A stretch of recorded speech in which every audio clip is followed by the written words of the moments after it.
Hey everybody, welcome back to the channel. On today's episode, we are going to be building another PCB guitar pedal by Guitar PCB, and that pedal is the Dumbletone. So basically, when you order one of these PCBs from Guitar PCB for the Dumbletone, they send you this board, which is the main board. They send you a breakout, and they send you a ribbon cable to connect the breakout to the actual board. And what that does is it kind of simplifies the wiring from this board to the main board with one single. And this is they pre-cut it so you can pull the ends off and solder it direct to the other board, and it makes it a little cleaner, neater. So let me get my parts pulled. I'll show you what parts we're gonna install on the board here, and we'll get started after I get that done. All right, something really quick that I just wanna say for pedals and stuff like that. Your resistor tolerance doesn't have to be like great. I mean, it has to be within whatever. You can use these 5%, or you can use 2% or 1% tolerance resistors. And so me, with having, you know, both of pretty much every variety of these resistors. I mean, I have a big old box here that has both 1% and the 5% in it. Hold on a second.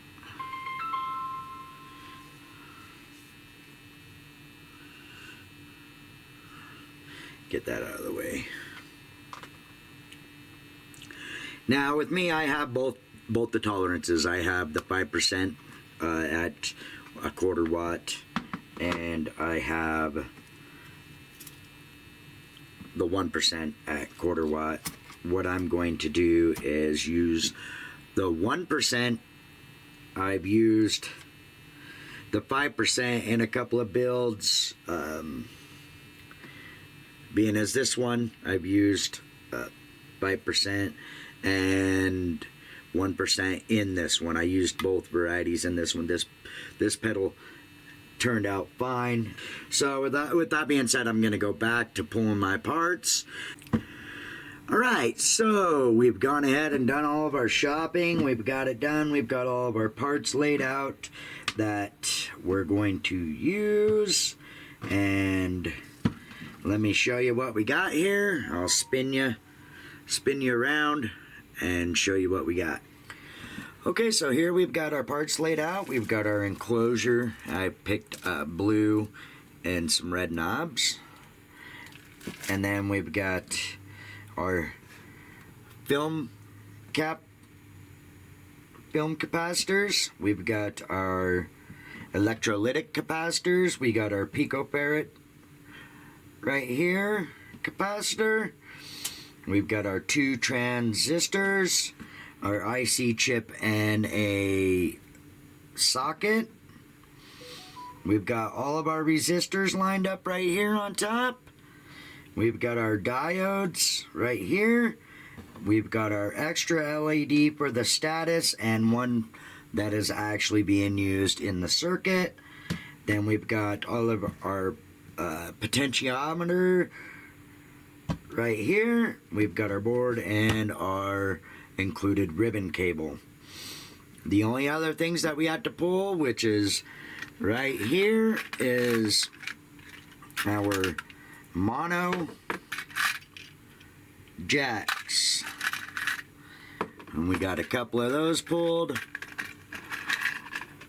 And our 3P D foot switch, which is right here. And I waited to pull those till the end because they're actually just right here in front of the camera on this bank of parts. So next, what we're gonna do is we're gonna actually go through and read all of the build notes and make sure we can or make sure what we got going on and what we're gonna do. And the reason why I'm actually using a socket for the IC is it says use the TL072, but feel free to experiment with, there's 4 other ones, an LM833, an RC4558, an NE5532, or a OPA 2134 PA. And I have 3 of these other ones, so I can actually use a couple of these other ones, and so I may try that. But anyway, we're gonna read these build notes. We're gonna go through and make sure that we know exactly what we're doing before we do it, and then start the build. We'll get our helping hands up here, we'll get everything out of the way, and we'll zoom you in for a better view. Alright, I've already gone ahead and did the ribbon cable soldering. So this is the side that you will see inside of the enclosure when it is mounted. I've taped up my drilling schematic, and so what it will look like is kind of like that inside of the box, you know what I'm saying? So you can see all of the components, so it's easier to work on. Next, what we're gonna do is we're gonna get this clip limiting resistor on this board soldered up, and I'll bring you back after we got that done. Alright, so I've got this clip limiting resistor onto the breakout board. We've got the breakout wire to the main board, and now what we're gonna do is we're gonna go through, and right here we're gonna go down each line of these and install our components in line with each value and whatnot. So let me go ahead and get the first line installed, and then I'll bring you back and I'll show you how we're gonna solder that up. Okay, so I forgot to hit record on this first row here, so we're on the second row of components here, and I've got 2 different soldering irons. The small one I use for the smaller components. This one I use for like the potentiometers and the switch and the jacks. So let's go ahead and get into the second row of components, and what I do is I start at the top and work my way down. So basically, get a little bit of solder on your tip, stick it on the component, heat it up, and then float it.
Then we just go through and we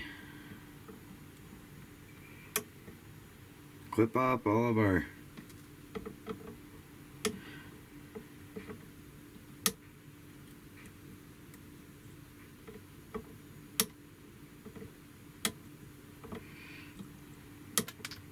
ends.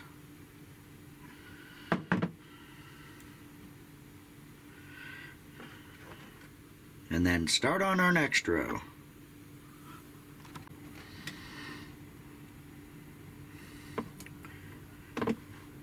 Alright, so we got the next line of components lined up here. We're going to go through and hit these. I'm going to try a different solder on these ones because that other one was just making a mess with how much freaking rosin was inside of it. So we're going to try this different.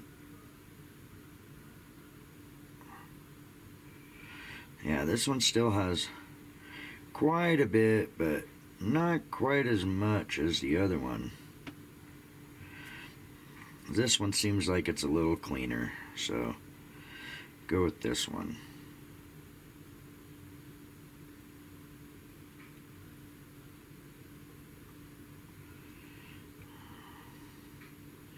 It doesn't blow as well though.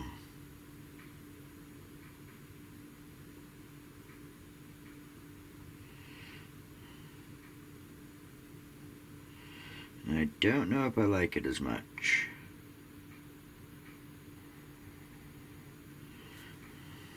We'll see here.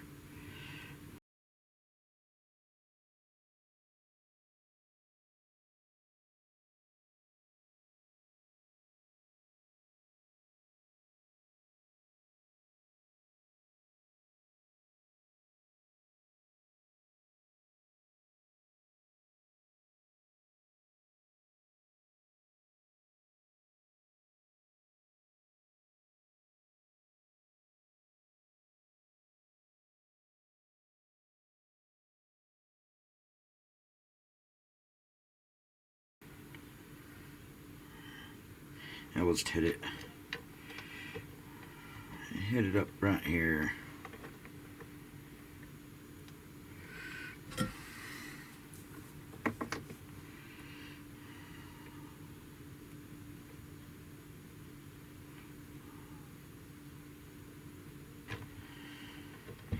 Good enough.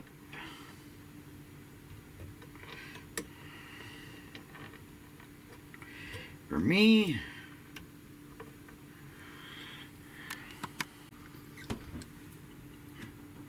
Alright, so we're at the next step here. On the next line here. And so these two on top are our a couple of more of these film caps. So we've got C7, which is 100 nanofarad, which is right here. And this doesn't matter the orientation on these ones, the same as resistors. Just make sure your legs on them are straightened out. And you plop them in to their spot. Make sure they sit flush. And then I like to come on the back side and just bend them over directly. And then our next one, which is a C5, is a 470 nanofarad.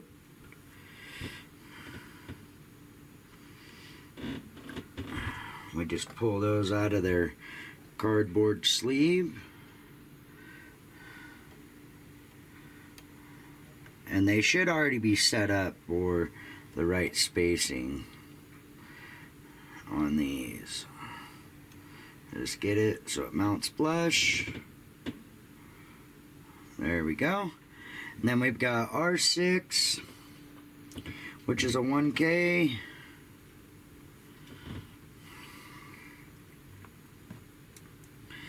And on these, I like to take my pliers, my really fine tip pliers, and the resistor, and I like to bend it right at the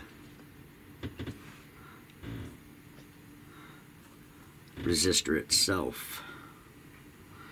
So just take it and bend her over on itself, and then you should have something that looks like so. And then it should be the right spacing right after that. And drop her right down. Just like so. And then I like to bend them over the same as the other ones so they sit flush. Now we do R5, which is a 10K.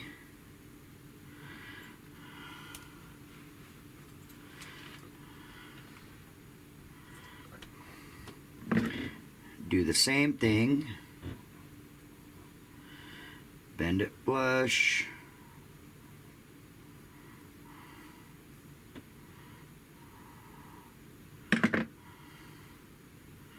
Bend it flush.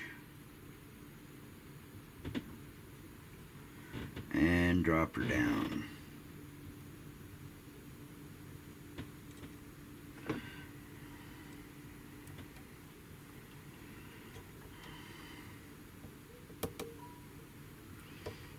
And bend her over.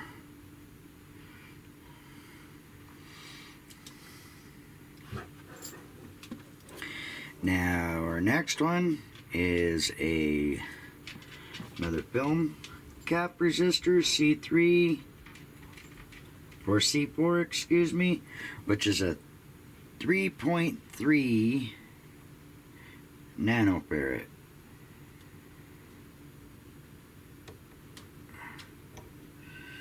Get her in there, make sure it's flush, and bend her over. And then we flip it over and we will reveal what it should look like when you're done putting those on.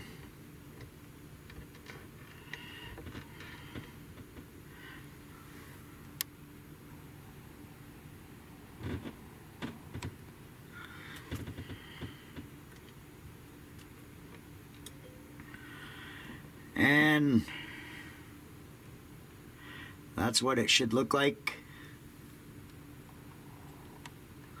when you're done with all these little tag ends bent over on itself.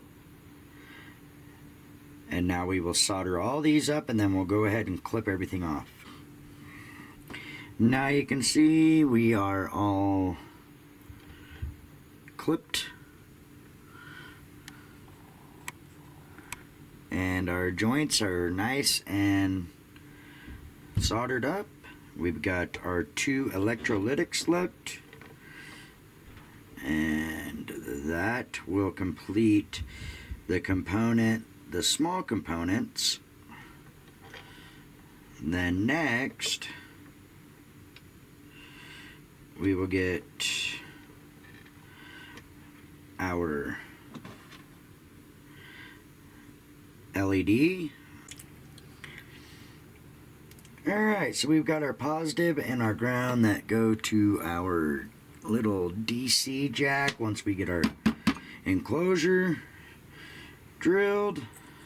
Then we've got all of our pots wire soldered up, and as you can see, the solder joints on that look pretty decent, pretty good. And then we've also got our LED soldered up. So I'm hoping that that's far enough. Next we need to wire our switch up to here, and then this will be complete besides our wires for our jack. So, and then yeah, so we'll just do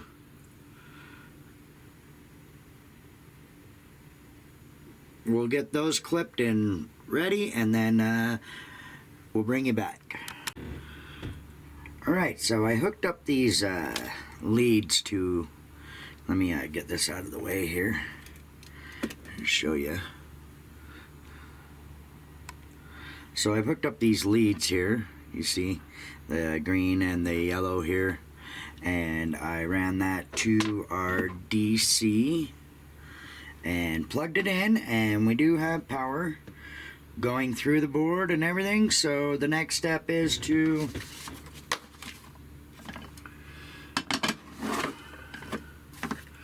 drill our enclosure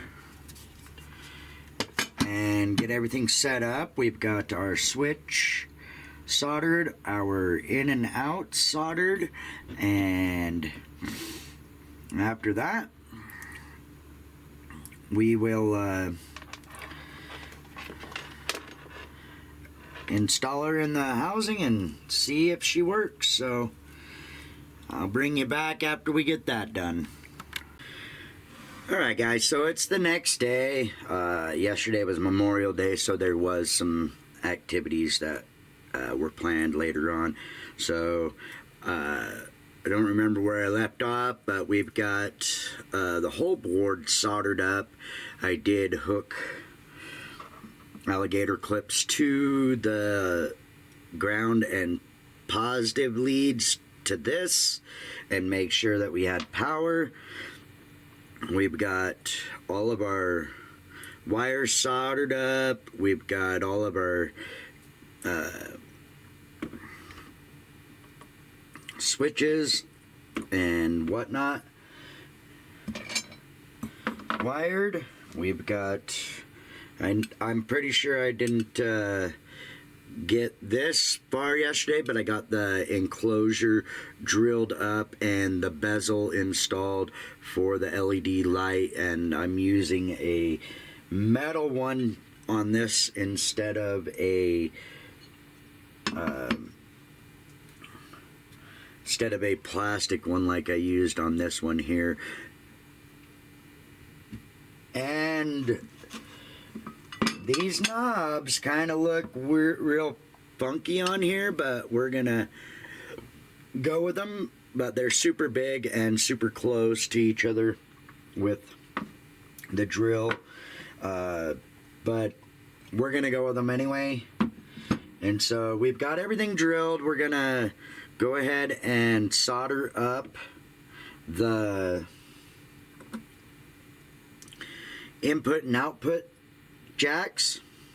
So we just need to get these soldered to the wires themselves and get all that in line, and then we can install everything into the housing itself and go from there.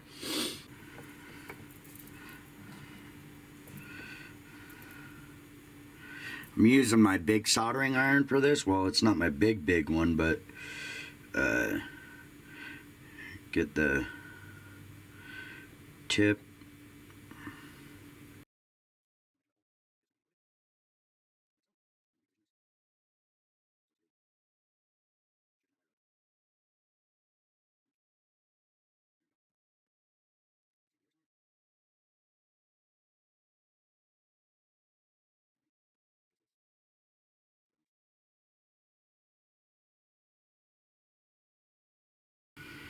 There we go.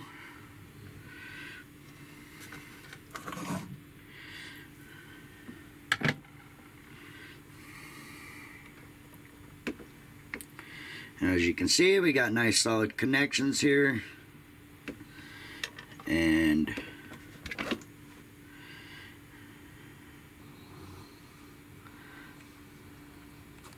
you see those connections there? How that's nice and solid on both sides. That's what you want. Nice and solid connections. Alright, so here's the test bit. We're just going to make sure that it powers on now without soldering. And it looks like I've crossed a lead somewhere, or I don't have a good enough connection.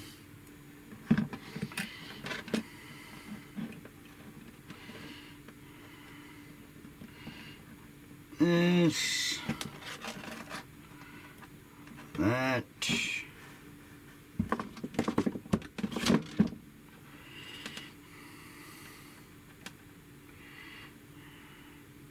this on that. That on that. Let's see if that fixes the issue. Oh yeah, that fixed the issue. So now we have power. That was definitely the issue. You can see that. We have power. Zoom you in a little bit.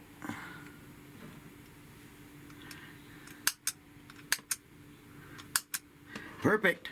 That's all we needed to test. We can button it up. Unplug it.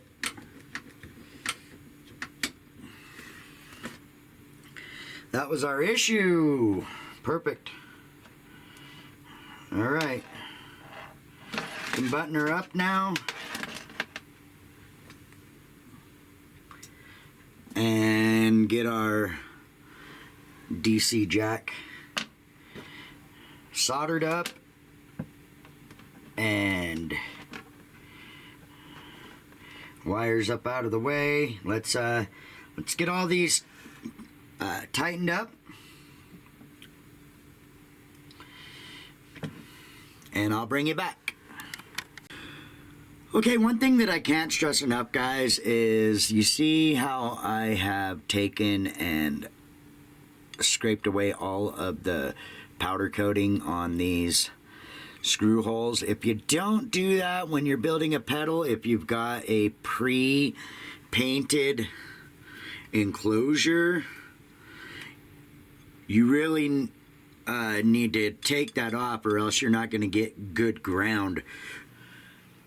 Alright, so we're back with this Dumble tone. It's a Nostalgitone Dumble style PCB from Guitar PCB. We've got it all built. We've got our temporary stickers on there that state where our volume, our gain, tone, and voice are. This thing's pissing me off. Give me a second here.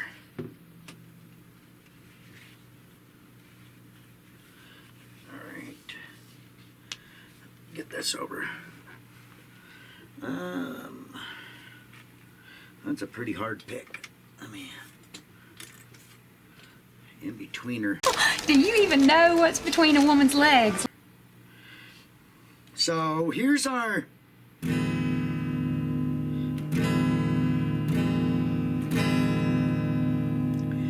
normal.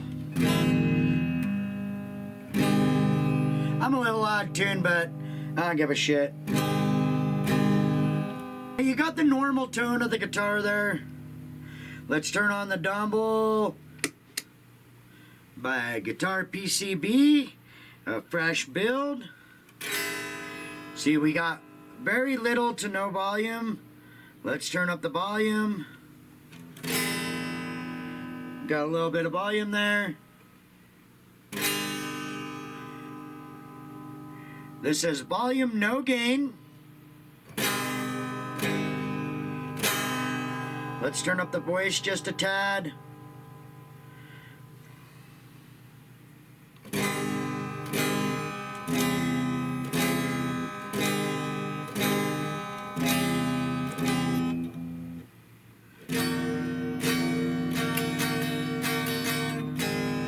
Alright, so let's turn the volume down. Let's get it to about halfway up. We've got the tone set to halfway. Let's start cranking that gain up a little bit. Already you can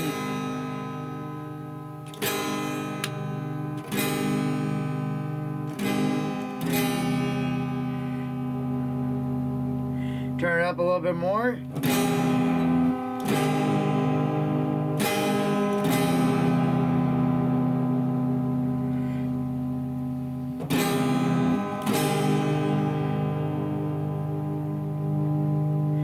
Give that volume a little bit more.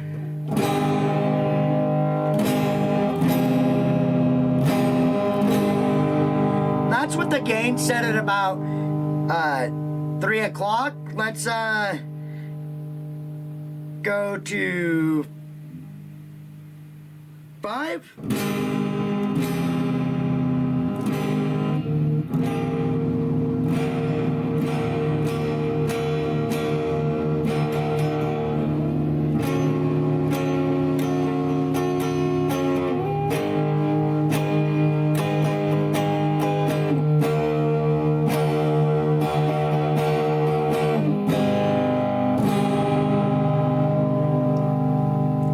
Let's give her a little bit more gain.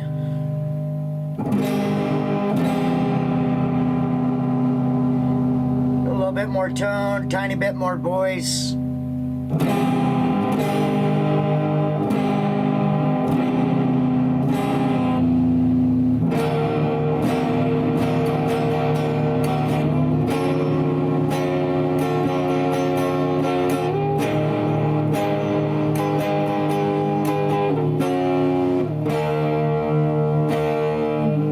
That's where it sounds best. So you're about full volume, 3/4 of the way up on your gain, your tone just blasted out, and you're about the third of the way up on your voice.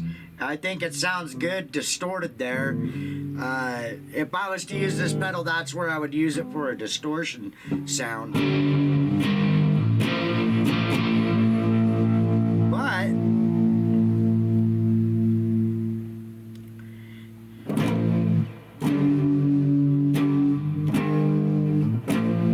I think there's a lot of variety and tone here. Excuse my guitar playing. I'm not great at guitar.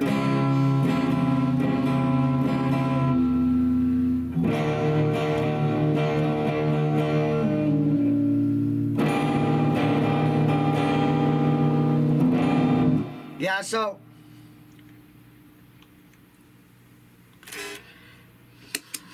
like I said, that is a pretty decent pedal, if I would say. This is a cheap Dumbler I got from Temu, and it's in a smaller package. And I mean, literally,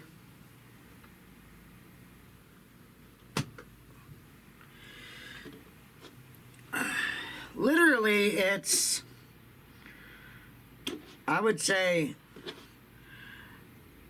the amount of range you get with this pedal versus building your own. I had to trim my nails before I even attempted to play, but the amount of range and tone you get from this one versus this cheap Temu one that I spent 15, maybe it was 20 on, yeah.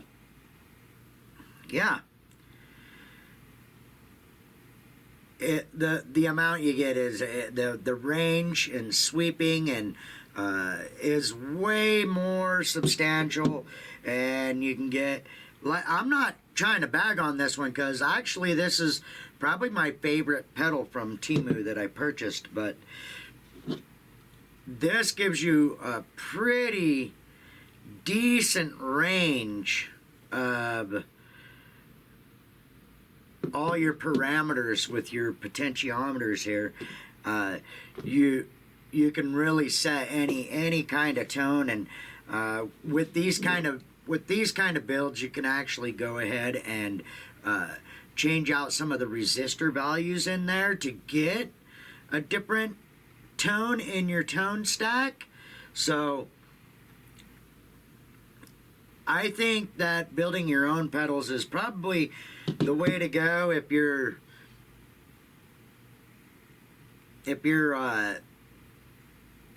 you know, able to and have the know-how of doing some basic soldering and electronical work. And I've always dabbled in electronics since I was, you know, a pretty young teenager. I used to take and make speakers out of, like, actually this kind of wood that you see on my walls over here is, my parents ripped a bunch of it out, and I took some 2x2s and I took a bunch of old speakers from a thrift store that I got, tore them apart, and put them all together, and built a crossover and inside of the speaker, and I was able to power that speaker with my Walkman headphone jack. It was pretty obscene, but I still did it, and I've always been interested in electronics, and I'm really interested in building my own pedals and maybe getting better designs for the enclosure and whatnot. But anyway, that's gonna do it today from the preserves, guys. I hope you enjoyed this video, and I will have more pedal builds coming. I have a shit ton of boards, both from Pedal PCB and GuitarPCB.com.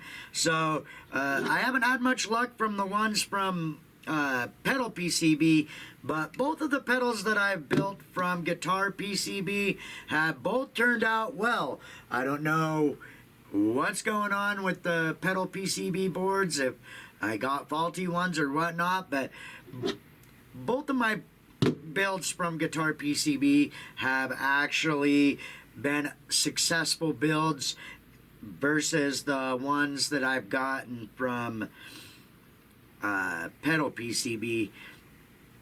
I haven't been able to get those to work, and I don't know, and I've gone through lots of stuff. But anyway, that's gonna do it, and I appreciate you guys watching. If you guys haven't already, go ahead and subscribe to that channel, and if you like this video, go ahead and smash that like button below. So with that being said, peace, guys.